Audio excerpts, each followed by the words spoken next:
Although many factors contributed to the Beatles' breakup, most of which fans will likely never fully know, an important issue was the imbalance in songwriting opportunities. In the band's early years, John Lennon and Paul McCartney were the primary songwriters.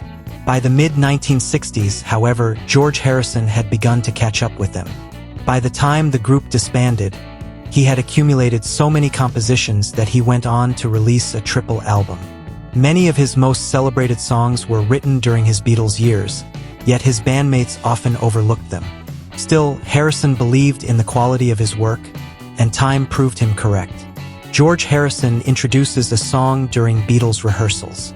In January 1969, only weeks after the release of the White Album, the Beatles gathered at Twickenham Film Studios to prepare material for an album and a TV project. They were already running low on songs, and tensions within the group were mounting. This makes their rejection of one of Harrison's contributions even more surprising.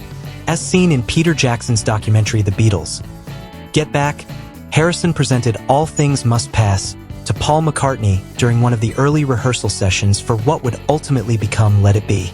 Over the course of the month, the band tried out the track a handful of times, but it was clear that Lennon and McCartney did not share Harrison's enthusiasm. Like many of his other pieces, the song was eventually set aside. Harrison, while disappointed, was hardly shocked. By then, he was already growing disillusioned with the band's creative environment.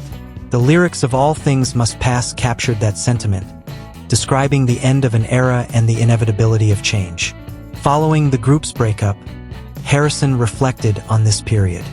He recalled that when he returned to England at the end of 1968, he was beginning to enjoy making music again. However, as soon as he reunited with the Beatles in January, the atmosphere quickly became strained, leaving him frustrated with the entire process. A triumphant solo career, the Beatles formally split in 1970, and by the end of that year, Harrison had already proven himself as a successful solo artist. Lennon and McCartney also issued albums, but it was the so-called Quiet Beatle who stole the spotlight, ironically with songs his bandmates had once dismissed. His triple album All Things Must Pass topped both the UK and US charts and featured classics like My Sweet Lord, What Is Life, the title track, and Isn't It a Pity, a song he had written back in 1966 but which the Beatles had consistently left out of their records.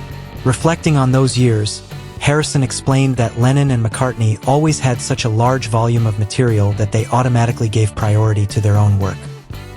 He noted that he often had to sit through 10 of their songs before one of his would even be considered. This backlog, he said, was the reason All Things Must Pass ended up being filled with so many compositions. It was the release of years' worth of pent-up creativity. The sidelining of his work not only frustrated him, but also took a toll on his confidence as a musician.